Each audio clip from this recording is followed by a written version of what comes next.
आज का motivated classes है। क्या है, गौर से सुनिएगा।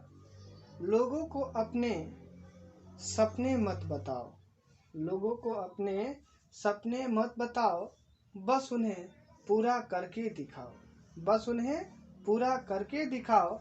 क्योंकि लोग सुनना कम, देखना ज़्यादा पसंद करते हैं। आप लोग समझ गए हैं इस बात को? तो कृपया 10th के एग्ज़ाम 17 फरवरी को है, कृपया लगन से ही लगे रहे और अच्छा से एग्ज़ाम दीजिएगा। ठीक है, चलिए आइए कुछ इंपॉर्टेंट क्वेश्चंस और हम लोग देख लेते हैं। 13 नंबर क्वेश्चन क्या है, प्लास्टर ऑफ पेरिस का फॉर्मूला क्या है? तो इसका होता है CaSO4.12H2O। इसे कैसे पढ़ते हैं? तो इसका कहते हैं CH क्या होता है, कैल्शियम। तो इसका नाम क्या हो जाएगा, कैल्शियम सल्फेट। क्या नाम हो जाएगा जी, कैल्शियम सल्फेट। क्या नाम हो जाएगा, कैल्शियम सल्फेट। यह हाफ है तो क्या करते हैं, इसको क्या पढ़े थे, कैल्शियम सल्फेट है तो इसका नाम क्या हो जाएगा? तो सोचिए तो क्या हो जाएगा, तो यह नाम है हाफ, तो हो जाए हेमी। क्या नाम हो जाएगा, हेमी हाइड्रेट। क्या नाम हो जाएगा, हेमी हाइड्रेट। क्या नाम होगा जी, हेमी हाइड्रेट। समझ में आया कि कैल्शियम सल्फेट हेमी हाइड्रेट नाम हो जाएगा किसका जी, ये प्लास्टर ऑफ पेरिस का। डेट्स ऑल, कोई दिक्कत नहीं है। अब एग्जाम में कहता है कि ये प्लास्टर ऑफ पेरिस में कितना वाटर को फेंट दिया जाए ताकि वह जिप्सम बन जाता है। देखिए हाफ है, कितना है यह, हाफ। तो इसमें कितना कम होता है, तो पहले जिप्सम का फॉर्मूला हमको याद होना चाहिए। तो उसका होता है CaSO4.2H2O। यहाँ 2 होता है, यह याद रखिएगा, जिप्सम का फॉर्मूला है। किसका है, जिप्सम का फॉर्मूला है। ओके, तो यह जिप्सम का फॉर्मूला है CaSO4.2H2O। तो इसमें कितना कम हो रहा है, तो 1.5 कम हो रहा है। कितना कम हो रहा है, तो इसमें अगर हम इतना वाटर को डाल दे तो क्या हो जाएगा, जिप्सम का फॉर्मूला तैयार हो जाएगा। तो जिप्सम का फॉर्मूला क्या है, इसको भी कैल्शियम सल्फेट ही बोलते हैं, लेकिन इसमें वाटर की मात्रा कितना है, 2 है। कितना है, 2H2O है। अगला क्वेश्चन है कि चूना पत्थर का फॉर्मूला क्या है? इसी को संगमरमर के नाम से भी जानते हैं, यानी स्टोन के नाम से जानते हैं। इसका फॉर्मूला क्या है, कैल्शियम कार्बोनेट। क्या नाम है, कैल्शियम कार्बोनेट, कार्बोनेट नाम है। तो भाई इसको याद कैसे करें, तो इसका एक ट्रिक है। कैल्शियम को क्या कह सकते हैं, का। आपको CO को कह सकते हैं, को। हिंदी भाषा में जैसे इंग्लिश ट्रांसलेट करते हैं, का को, और 3 को लिख देते हैं यहाँ पे 3। यानी कैल्शियम कार्बोनेट का फॉर्मूला क्या है, काको 3। का मतलब कैल्शियम, को मतलब कार्बोनेट, 3 मतलब उसमें 3 ऑक्सीजन है। यानी कैल्शियम कार्बोनेट हमारा किसका हो गया, चूना पत्थर का, यानी संगमरमर का फॉर्मूला हो गया। यहाँ तक आपको समझ में आ गया। अगला है 15 नंबर क्वेश्चन कि हारा तोता, क्या, हारा तोता, जिसे हम क्या कहते हैं, कसीम के नाम से भी जाना, जहां तक यहाँ तक कभी कभी तुतिया के नाम से भी है ना, इंग्लिश में ग्रीन विट्रियोल के नाम से भी जाना जाता है। किसके नाम से, ग्रीन विट्रियोल। हिंदी में हारा थोता यानी कसीम, हारा थोथा, या हिंदी में लिखता है कसीम। हारा कसीम का फॉर्मूला क्या है, तो देखिए कोई भी चीज होता है तो हारा होता है, तो हारा चीज में कौन सा तत्व पाया जाता है, आयरन, यानी Fe होता है। तो याद रखिएगा, ह से क्या होता है, हरा होता है, तो हरा में कौन सा तत्व पाया जाता है, तो आयरन पाया जाता है। इसलिए इसका फॉर्मूला हो गया FeSO4 7H2O, FeSO4 7H2O। इसका क्या पढ़ते हैं, आयरन सल्फेट। क्या नाम हो जाएगा इसका, आयरन, क्या नाम हो जाएगा, आयरन सल्फेट नाम हो जाएगा। डेट्स ऑल, आयरन सल्फेट, यानी फेरस सल्फेट भी कह सकते हैं। दूसरा होता है सफेद कसीम का फॉर्मूला, या सफेद थोथा भी कह सकते हैं, ठीक है ना, व्हाइट विट्रोल इंग्लिश में। तो जिंक सल्फेट, इसका नाम क्या हो जाएगा, जिंक सल्फेट नाम हो जाएगा, जिंक सल्फेट। तो इसका फॉर्मूला क्या है, ZnSO4 7H2O, ZnSO4.7H2O। याद रखिएगा, हरा में क्या पाया जाता है, तो ग्रीन, हरा किसमें, तो ग्रीन चीज में पाया जाता है, ठीक है। हरा में आयरन पाया जाता है, तो हरा में आयरन पाया जाता है, इसलिए हम FeSO4 7H2O। सफेद कसीम का क्या, ZnSO4 7H2O। याद कीजिए, हरा तोता में क्या पाया जाता है, FeSO4 7H2O, और सफेद तोता में क्या, ZnSO4 7H2O, ZnSO4 7H2O। उसी का प्रकार पूछता है नीला कसीम, यानी जिसे नीला तुतिया के नाम से, यानी ब्लू विट्रियोल के नाम से भी जाना जाता है। यह क्या होता है? Copper sulphate. क्या नाम हो जाएगा? Copper sulphate. इसका क्या नाम हो जाएगा जी? Copper sulphate. That's all. Copper sulphate किसका है? कॉपर सल्फेट नीला कसिम का। कॉपर सल्फेट नीला कसिम। अब आता है एग्जाम में, यूरिया का फॉर्मूला क्या है? तो यूरिया क्या है? NH2CO NH2। तो इसको क्या, कैसे इसको याद रखिए इतना बड़ा सा फॉर्मूला को? तो इसका ट्रिक बनाए हैं ना, NH2 को NH2। क्या नाम है? NH2। नच क्या ट्रिक है इसका जी? देखिए नच टू ऐसे कहेंगे को नच टू, याद रखिएगा।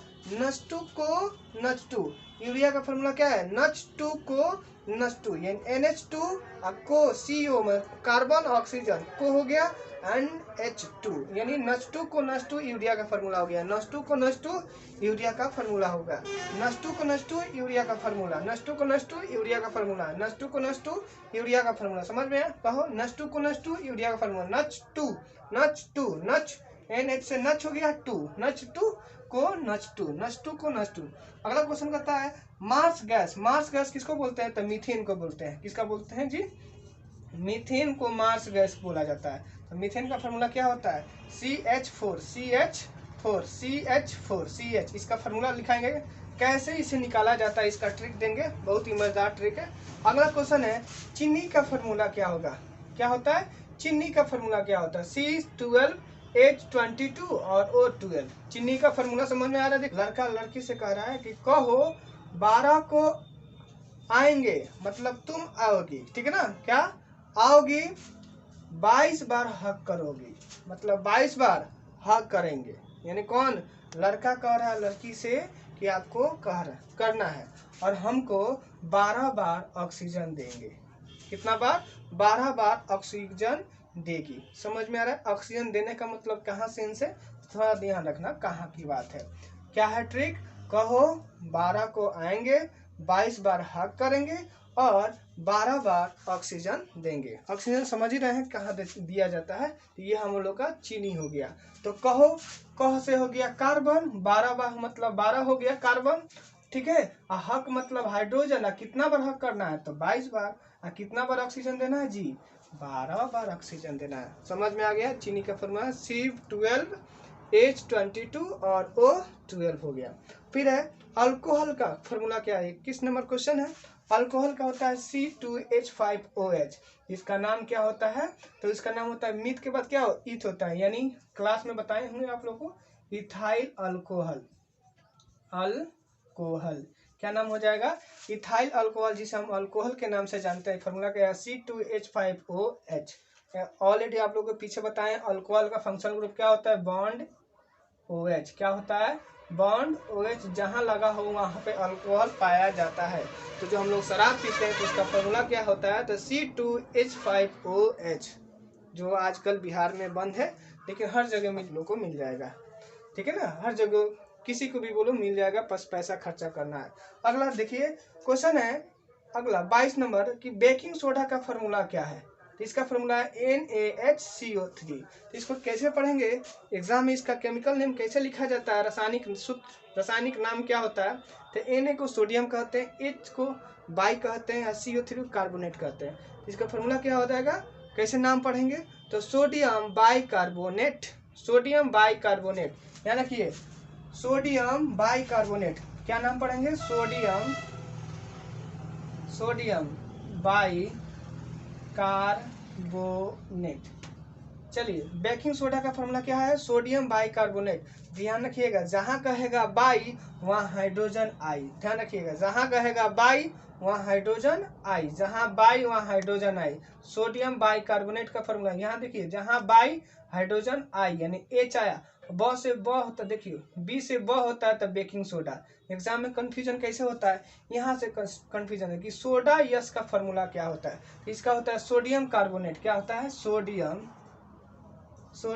कार्बोनेट।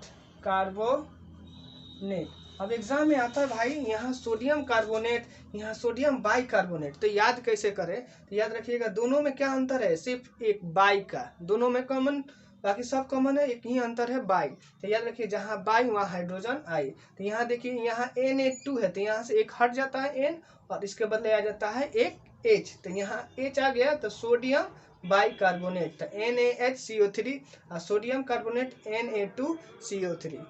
आई होप आप लोग समझ गए होंगे। चलिए अब अगला क्वेश्चन देखेंगे क्या होता है। 24 नंबर, विरंजक चून यानी ब्लीचिंग पाउडर का फॉर्मूला क्या है। तो इसका फार्मूला है CaOCl2। इसी को एग्जाम में कहीं कहीं CaOCl इसका होल Cl लिखता है, ठीक है ना।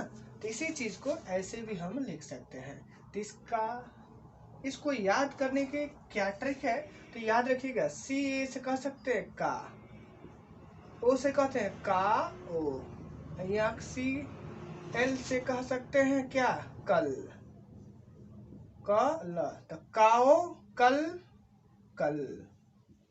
दो बार है Cl कितना बार, दो बार, इसीलिए दो बार लिख दिए। तब व्यंजक चुन का फॉर्मूला क्या है जी, काओ कल कल, काओ कल कल, काओ कल कल। व्यंजक चुन का फॉर्मूला याद हो गया, काओ कल कल, काओ कल कल। अगला क्वेश्चन है 25 नंबर कि विद्युत बल का तंतु बना होता है, ये जो विद्युत बल का जो तंतु होता है फिलामेंट, वह क्या चीज का बना होता है। तो टंगस्टन का, जिसे हम W से रिप्रेजेंट करते हैं। उसका सिंबल क्या होता है, टंगस्टन का W से। अगला क्वेश्चन है ग्लोबल वार्मिंग के लिए उत्तरदायी गैस कौन होता है। जो क्या होता है, कार्बन डाइऑक्साइड। क्या नाम है उसका, ये कार्बन डाइऑक्साइड, डाइऑक्साइड। क्या नाम है जी, carbon dioxide. Carbon dioxide formula क्या है, CO2। अगला क्वेश्चन है लिटमस विलियन बैगनी रंजक होता है जो किससे निकाला जाता है। यह लिटमस विलियन कैसा रंग का होता है, तो बैगनी रंजक होता है। तो वह को उसको जो है किससे निकाला जाता है, तो लाइकेन से निकाला जाता है। लिटमस विलियन बैगनी को जो कैसा रंग होता है, बैगनी रंजक होता है, वह किससे निकाला जाता है, लाइकेन से। अगला क्वेश्चन है कि जब सोडियम हाइड्रोक्साइड यानी सोडियम हाइड्रोक्साइड फॉर्मूला क्या है, NaOH। सोडियम हाइड्रोक्साइड जिंक से रिएक्शन करता है तो कौन सा प्रोडक्ट बनाता है, यानी उत्पाद बनाता है। तो दोनों से रिएक्शन कराते हैं, तो ZnNaOH। देखिए पिछला वीडियो में हमने बताया था या क्लास में बताए होंगे, Na पे एक प्लस होता है, OH पर एक माइनस होता है। अब यह Zn इसे अब रिएक्शन करने के लिए रेडी होगा माइनस के साथ, लेकिन यह जब इसे रिएक्शन करेगा तो यह क्या करेगा, अब यहाँ पे सिर्फ अकेले OH को नहीं लेगा, इस केस में डिफरेंट हो जाता है। इसीलिए इस इक्वेशन, यह जो क्वेश्चन पूछने का जो मार्क्स है अलग होता है। यह Na के साथ भी करता है, O के साथ भी रहता है और H के साथ होता है। तो इसलिए इसका फॉर्मूला हो जाएगा, मतलब दोनों रिएक्शन करके देगा Na2ZnO2, Na2ZnO2 देता है। क्या देता है, यह इक्वेशंस जो है एकदम डिफरेंट होता है रिएक्शन, कि जिंक प्लस सोडियम हाइड्रोक्साइड के साथ रिएक्शन करेगा तो क्या देगा, Na2ZnO2, Na2ZnO2 plus hydrogen gas remove हो जाता है। क्या निकल जाता है, हाइड्रोजन गैस, इसमें से यह हाइड्रोजन गैस क्या हो जाएगा, निकल जाता है। अगला क्वेश्चन है कि उदासीन विलयन जो होता है, उदासीन न्यूट्रल सॉल्यूशन जो होता है, उसका pH वैल्यू कितना होता है, तो होता है 7। फिर है अम्लीय यानी एसिडिक विलयन का pH वैल्यू कितना है, 7 से कम है। और क्षारीय क्या होता है, 7 से ज्यादा होता है। याद रखिएगा उदासीन का pH वैल्यू कितना होता है, 7, अम्लीय के 7 से कम और 7 से ज्यादा क्षारीय होता है। अगला क्वेश्चन है 30 नंबर, एक्वा रेजिया मिश्रण में HCl और HNO3 का अनुपात क्या होता है। तो इसको याद रखिएगा, जब भी कहेगा HCl HNO3 का अनुपात क्या होगा, किस केस में, एक्वा रेजिया के मिश्रण में, तो हम कहेंगे देखिए इसमें कितना एटम है, ऐसे निकालिए, यहाँ पे एक है, क्या है, एक एटम है, यहाँ पे कितना एटम है, 3। तो याद रखिएगा जब भी इसका पूछे तो 1-3 का अनुपात के अगर ऐसे दिखे, 1 यहाँ 3 यहाँ, तो इसको पलट देना है, 3:1, यानी 3 मतलब 3:1 होता है। जब भी कहे HCl हाइड्रोक्लोराइड और HNO3 का अनुपात क्या होता है, तो 3:1 कब होगा? जब 1:3 के पलट देना। जब यहीं का पहले इसको लिखे इसको बाद में लिखे तब 1:3 होता है, ध्यान रखिएगा। अगला क्वेश्चन है कि पीतल क्या है? तो एक मिश्र धातु है। तो कौन कौन से धातु का मिश्रण होता है? तो कॉपर प्लस जिंक का होता है। कॉपर प्लस जिंक का मिश्रण होता है, यानी इंग्लिश में क्या कहते हैं? ब्रास कहते हैं। इंग्लिश में क्या कहते हैं? ब्रास कहते हैं। 32 नंबर क्वेश्चन है कि तनुकरण किसे कहते हैं? तनुकरण किसे कहते हैं? देखो, जल में क्या होता है कि जब हम अम्ल या क्षार को मिलाते हैं, जब जल में अम्ल या क्षार को जब मिलाते हैं तो उसके कंसंट्रेशन जो है क्या होता है? कंसंट्रेशन में क्या करता है? उसके वॉल्यूम में कमी ला देती है। उसके कंसंट्रेशन मतलब सांद्रता क्या करती है? उसकी पर इकाई वॉल्यूम यानी आयतन में क्या करती है? कमी आ जाती है। इस प्रक्रिया को क्या कहते हैं? तनुकरण कहते हैं। क्या कहते हैं? तनुकरण। एग्जाम में 2 नंबर के एग्जाम क्वेश्चन पूछता है 2 नंबर। तो इसी तरह हम लिख देंगे, कैसे लिखेंगे कि जल में अम्ल या क्षार को मिलाने पर उसकी आयतन सांद्रता में प्रति इकाई आयतन में कमी हो जाती है। इस प्रक्रिया को क्या कहते हैं? तनुकरण कहते हैं। ठीक है। अगला क्वेश्चन पूछता है कि धोने का सोडा और बेकिंग सोडा का एक एक उपयोग लिखे, या ऐसे पूछेगा धोने का सोडा और बेकिंग सोडा का फॉर्मूला क्या है? जस्ट बताए हैं कि बेकिंग सोडा जहां लिखे बे यानी बाई आएगा तो सोडियम बाई कार्बोनेट। बताए थे जब बे होगा तो सोडियम बाई कार्बोनेट, जहां बाई वहां हाइड्रोजन आई। बताए थे ना, सोडियम बाई कार्बोनेट, जहां बाई वहां हाइड्रोजन आई। और जहां पे बाई नहीं हो तो क्या होगा? Na2CO3 हो जाएगा। तो धोने का सोडा का फॉर्मूला क्या है? Na2CO3। और बेकिंग सोडा का फॉर्मूला क्या है? NaHCO3, यानी सोडियम बाइकार्बोनेट और सोडियम कार्बोनेट। अब इसका यूज क्या है? तो धोने का सोडा धोने के काम में आता है, बेकिंग सोडा भोजन पकाने में आता है। अगला क्वेश्चन है कि ऐसे धातु का उदाहरण दे जो कमरे के ताप पर द्रव अवस्था में होता है। देखिए, सभी के सभी धातु जो है ठोस अवस्था में होते हैं। जितने भी हैं ऑल मेटल्स कैसे होते हैं जी? तो सॉलिड के रूप में होते हैं, यानी हमारा ठोस के रूप में होता है। एक ही ऐसा धातु है जो द्रव के अवस्था में पाया जाता है। कौन है? तो मरकरी Hg होता है, जो हम लोग को थर्मामीटर के में काम आता है। फिर है उष्मा का कुचालक। तो उष्मा का कुचालक कौन है? तो सीसा होता है। क्वेश्चन पूछेगा कि ऐसे धातु का उदाहरण दे जो उष्मा का कुचालक होता है, तो सीसा। देखिए, यहाँ तो धातु की बात आया तो हमने बता दिया कि द्रव अवस्था में मरकरी पाया जाता है, यानी Hg पाता है। लेकिन जब अधातु की बात होगी, कौन सा होगा जो द्रव अवस्था में पाया जाता है? तो ब्रोमीन होता है। क्या होता है? ब्रोमीन होता है, जो द्रव अवस्था में पाया जाता है। अगला क्वेश्चन है कि कैल्शियम कार्बोनेट, यहाँ फॉर्मूला दिखा हुआ है कि जब इसको हम हीट करते हैं तो क्या है? CO calcium oxide plus carbon dioxide देता है। तो यह किस प्रकार का रिएक्शन है? एग्जाम में ऐसे दे देगा, कहेगा किस प्रकार का रिएक्शन है, तो कहेंगे यह वियोजन, क्योंकि यह टूट रहा है। तो टूटने वाले कंडीशन होता है कि मान लो कोई ये कंपाउंड है टूट कर B+C में करे तो उसमें वियोजन अभिक्रिया होता है। वियोजन का मतलब है टूटना, इंग्लिश में होते हैं डिकम्पोजिशन। डिकम्पोजिशन, कंपोजिशन का उल्टा होता है डिकम्पोजिशन। आगे पढ़ेंगे रिएक्शन ट्रिक।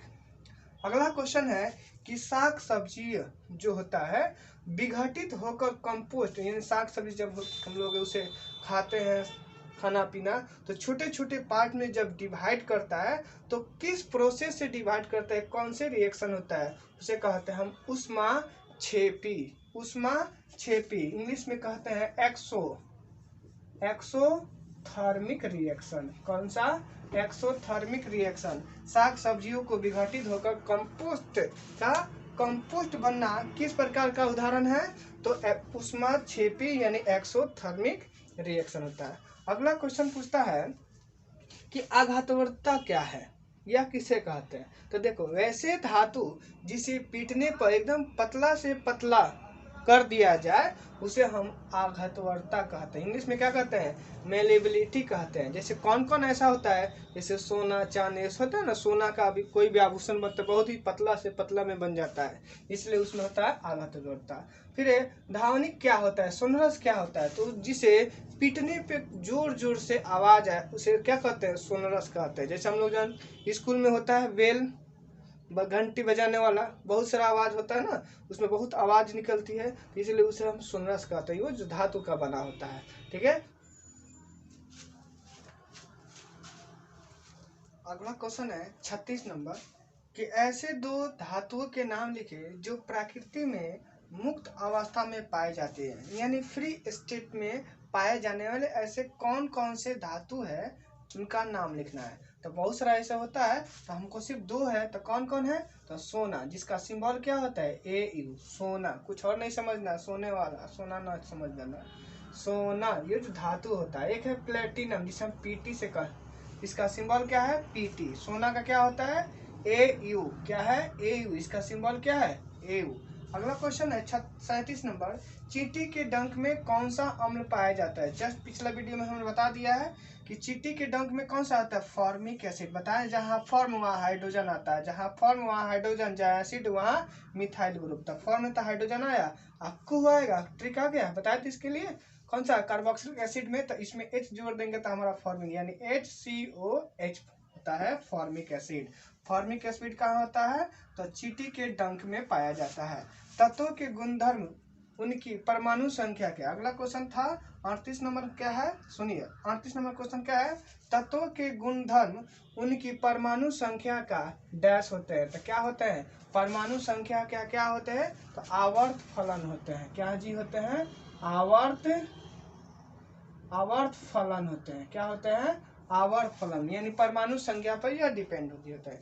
अगला है 39 नंबर कि ऑक्सीकरण, इसी को ऑक्सीडेशन इंग्लिश में बोलते हैं, इसी को हिंदी में दूसरा नाम है उपचयन किसे कहते हैं? ऑक्सीकरण उपचयन किसे कहते हैं? तो उपचयन अपचयन यानी ऑक्सीकरण उपचयन दोनों एक ही नाम होता है कि वह प्रोसेस होता है जिसमें ऑक्सीजन जुड़ता है और हाइड्रोजन रिमूव होता है, निकलता है, और इलेक्ट्रॉन का त्याग होता है, यानी यह क्या करता है? लूज होता है। इलेक्ट्रॉन जहाँ लूज होता है, याद हो बता दे कि जितने भी मेटल है सब इलेक्ट्रॉन को त्यागता है, इसलिए प्लस चार्ज बनता है।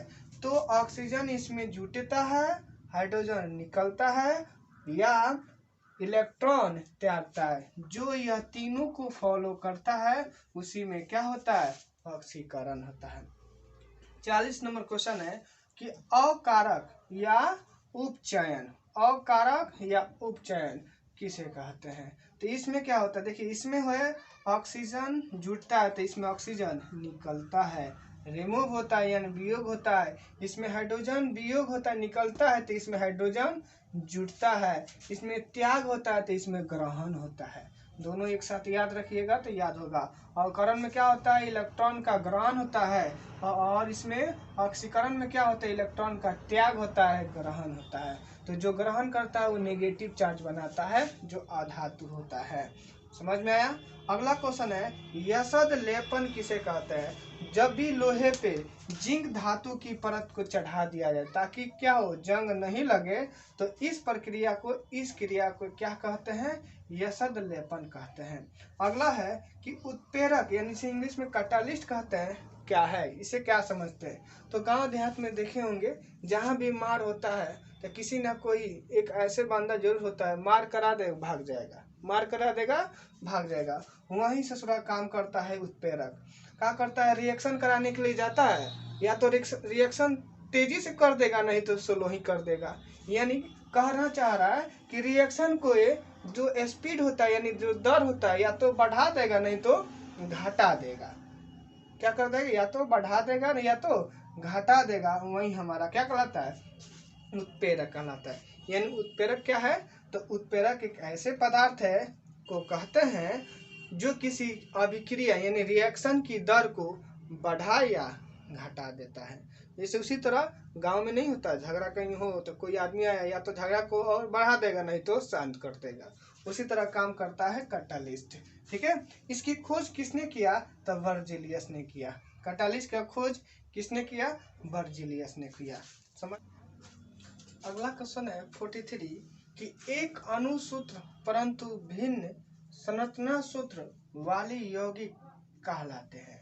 मतलब ऐसे सूत्र जो अणुसूत्र सेम होता है लेकिन उसका स्ट्रक्चर फॉर्मूला क्या हो, डिफरेंट हो, क्या कहलाते हैं? तो वह हमारे कहलाते हैं आइसोमरिज्म, समावयवी आइसोमरिज्म कहलाते हैं, जिसके अणुसूत्र मोलिकुलर फार्मूला सेम होता है बट स्ट्रक्चरल फार्मूला क्या होता है, डिफरेंट। वैसे को क्या कहते हैं? आइसोमरिज्म कहते हैं। अगला है कि अष्टक सिद्धांत किसने दिया? अष्टक सिद्धांत किसने दिया? तो न्यूलैंड ने दिया। किसने दिया? अष्टक का सिद्धांत किसने दिया? न्यूलैंड। अष्टक क्या होता है? जो आउटर मोस्ट ऑर्बिट में इलेक्ट्रॉन की संख्या 8 से ज्यादा न हो, वही अष्टक का नियम होता है। अगला है कि आधुनिक आवर्त नियम किसके अनुसार होता है? आधुनिक आवर्त नियम के अनुसार कैसे होते हैं? मतलब कह रहा है, अगला क्वेश्चन है 45 नंबर, आधुनिक आवर्त नियम के अनुसार तत्वों का गुणधर्म किस पे डिपेंडिंग है? तो परमाणु संख्या। परमाणु संख्या कहे तो इंग्लिश में क्या होता है? Atomic number. क्या?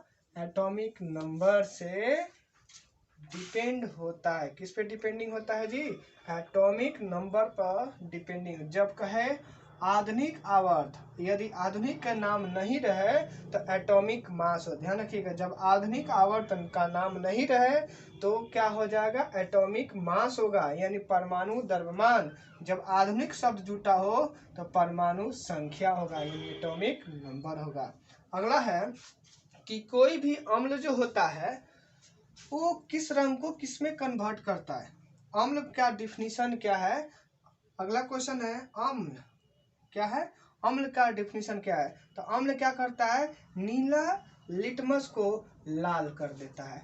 अम्ल क्या करता है? नीला लिटमस को लाल कर देता है। जबकि क्षार का डिफिनीशन क्या है? कि लाल लिटमस को नीला कर देता है। लाल लिटमस को नीला कहता है। अम्ल पानी में घुलता है तो कौन सा आयन देता है? तो H+ देता है। क्षार जब पानी में घुलता है तो OH- देता है। अगला क्वेश्चन है 47 कि किसी कोश यानी सेल में इलेक्ट्रॉन की अधिकतम संख्या कितनी हो सकती है? तो इसकी संख्या होती है 2n²। 2n²। मान लीजिए यह सेल है। क्या है? सेल है। यह फर्स्ट ऑर्बिट है, सेकेंड ऑर्बिट, फर्स्ट तो K shell, L M N। तो K सेल में इलेक्ट्रॉन की संख्या, तो K shell first orbit, second, third, fourth, इसी तरह जितना सेल चाहे उतना हम कर सकते हैं। तो फर्स्ट ऑर्बिट K है, यानी सेल हमारा कितना है? K। तो K में इलेक्ट्रॉन की संख्या कितनी है? तो यहाँ पे फर्स्ट ऑर्बिट में है 1, तो यहाँ N की जगह पे क्या रखिएगा? N। जैसे 1 की जगह पे 1 रखिएगा तो इसमें क्या होगा? 2 × 1 के स्क्वायर, यानी 2 × 1 यानी 2, यानी K सेल में इलेक्ट्रॉन की संख्या 2। उसी तरह K के बाद L में चाहिए तो कितना होगा? तो इसमें N के बदले क्या रखेंगे? 2। तो 2 × 2 का स्क्वायर हो जाएगा 4, और 4 दूनी कितना हुआ? 8, यानी L सेल में इलेक्ट्रॉन की संख्या कितना हुआ? 8। तो उसी तरह हमसे पूछा है इसका जनरल अधिकतम कितना हो सकता है? क्या ट्रिक है? तो 2n²। सेलों में इलेक्ट्रॉन की संख्या 2n²। याद रखिएगा, सेलों में इलेक्ट्रॉन की संख्या, कौन सा इलेक्ट्रॉन? अधिकतम इलेक्ट्रॉन की संख्या कम से कम कहाँ तक हो सकता है? उसकी संख्या 2n² होती है। अगला क्वेश्चन है कि आउटर मोस्ट ऑर्बिट में इलेक्ट्रॉन की संख्या कितनी होती है? कोई भी एलिमेंट हो, जैसे मान लो हम सोडियम ले लेते हैं Na, एटॉमिक नंबर 11। इसमें आउटर मोस्ट ऑर्बिट में इलेक्ट्रॉन की संख्या कितनी होगी? तो कैसे निकालें? तो इसके लिए ट्रिक है, क्लास में आप लोग हम बताएंगे। यहाँ पे देते हैं क्या है कि 2 8 8 8, सिर्फ 8 8 जितना तक हम करते जाए। फर्स्ट में 2, उसके बाद पूरा के पूरा 8 है। यही ना अष्टक का नियम है कि आउटर मोस्ट ऑर्बिट में 8 से इलेक्ट्रॉन ज़्यादा नहीं हो सकते हैं। चलिए, दो एटॉमिक नंबर 11 है, तो इसको कैसे करेंगे? तो पहले लिखेंगे 2, आप फिर लिखेंगे 8, 8 और 2 कितना हुआ 10, कितना घट रहा है, यहाँ 11 है, यहाँ 8 2 10 और कितना घट गया 1। तो यहाँ आउटर मोस्ट फुल फिल है, यह भी फुल फिल है लेकिन यह नहीं है, तो इसका अंतिम इलेक्ट्रॉन कितना 1। तो इसमें कहेंगे सोडियम में आउटर मोस्ट इलेक्ट्रॉन की संख्या कितना 1। फिर एग्जाम में करेगा क्लोरीन, क्लोरीन यानी जिसका 17 होता है एटॉमिक नंबर में, आउटर मोस्ट की संख्या कितनी होगी, तो लिखेंगे 2 8 10 और 7, यानी कहेंगे कितना होगा आउटर मोस्ट में अंतिम कक्षा में इलेक्ट्रॉन की संख्या कितना 7। बस हो गया। अगला क्वेश्चन देख लेते हैं, बहुत ही मजेदार, ध्यान रखिएगा यह क्वेश्चन बहुत ही इंपॉर्टेंट है। आउटर मोस्ट ऑर्बिट में इलेक्ट्रॉन की संख्या कैसे, तो इसको इस्तेमाल कीजिएगा 2 8 8 8, जहां तक मन करो वहां तक जाइए, लेकिन 8 से ज्यादा नहीं टपना है। चलिए अगला क्वेश्चन है कि हाइड्रोकार्बन क्या है। क्या जी, हाइड्रोकार्बन क्या है, तो हाइड्रोकार्बन कहने का मतलब जिसमें हाइड्रोजन प्लस कार्बन से बना हो उसे हम हाइड्रोकार्बन कहते हैं। वैसे जो हाइड्रोजन और कार्बन से बना हो हाइड्रोकार्बन कहते हैं। हाइड्रोकार्बन 2 प्रकार के होता है, सेचुरेटेड, क्या होता है सेचुरेटेड, एक होता है अनसेचुरेटेड। अनसेचुरेटेड यानी संतृप्त हाइड्रोकार्बन, संतृप्त, एक होता असंतृप्त, असंतृप्त, असंतृप्त। यह सेचुरेटेड कार्बन जो है जो 2 प्रकार का होता है, हाइड्रोकार्बन 2 प्रकार का, सेचुरेटेड अनसेचुरेटेड। समझ में आया, हाइड्रोकार्बन कितने प्रकार 2 प्रकार, सेचुरेटेड अनसेचुरेटेड 2 प्रकार हो गया। अभी यह सेचुरेटेड के अंतर्गत कौन कौन आता है, तो अल्केन आता है। कौन आता है, अल्केन आता है। अल्केन में कैसे बॉन्ड होता है, तो ध्यान रखिएगा सिंगल बॉन्ड, कार्बन कार्बन के बीच कैसा बॉन्ड होता है, तो सिंगल बॉन्ड होता है। कार्बन कार्बन के बीच कैसा होता है, सिंगल बॉन्ड होता है। अनसेचुरेटेड कितने प्रकार का होता है, 2 प्रकार, एक होता है अल्कीन्स यानी अल्कीन, एक होता है अल्काइन। क्या होता है, अल्काइन। तो इसका कैसा बॉन्ड होता है, तो इसमें डबल बॉन्ड होता है। कैसा होता है, कार्बन कार्बन के बीच डबल बॉन्ड। अल्काइन में कैसा बॉन्ड होता है, तो कार्बन कार्बन के बीच ट्रिपल बॉन्ड। कहेगा कि निम्नलिखित में से किस में डबल बॉन्ड होते हैं, तो कहा देगा, ऐसे एग्जांपल में दे देगा C2H2। तो देखिए, तो इसका स्ट्रक्चर जब बनाएंगे तो कैसे होगा, तो C, अब हमको कार्बन 4 गो है, कार्बन 4 गो बॉन्ड बनाता है, हम लोग को पता है। तो कार्बन तो 2 गो है यहाँ पे, तो 4 गो यहाँ तो बनाएंगे नहीं, तो 2 गो लिख दिए, एक इधर हो गया, एक इधर हो गया। अब यहाँ देखिए तो 2 1 3 हुआ, एक घट रहा है तो एक और बॉन्ड डाल देंगे 3, यानी कार्बन कितना यहाँ बना दिया 3 1 4, 3 1 4 बना दिया। तो कहेगा एग्जाम में कि इसमें कितना बॉन्ड है, तो 3 बॉन्ड है। तो 3 बॉन्ड है तो कौन सा क्या इसमें हाइड्रोकार्बन है, तो कौन सी टाइप, सेचुरेटेड कि अनसेचुरेटेड, तो कहेंगे यह सेचुरेटेड है कि अनसेचुरेटेड, तो अनसेचुरेटेड है। क्या है, अनसेचुरेटेड यानी असंतृप्त है। यह क्या है, क्या है, असंतृप्त है। यह C2H2 क्या है, असंतृप्त। अगला क्वेश्चन है कि टूथपेस्ट कैसा होता है, तो क्षारीय होता है। टूथपेस्ट कैसा होता है, क्षारीय होता है। अगला क्वेश्चन है कि किसके कारण अम्ल वर्षा होती है, किसके कारण अम्ल वर्षा होती है, तो SO2 सल्फर डाइऑक्साइड, SO2 किसके कारण होता है, SO2 के कारण होता है। किसके कारण अम्ल वर्षा होती है, SO2। चलिए फिनिश हो गया। अब कुछ इंपॉर्टेंट क्वेश्चन कुछ ट्रिक के साथ फिर अब अगला वीडियो में हम लोग बना देंगे।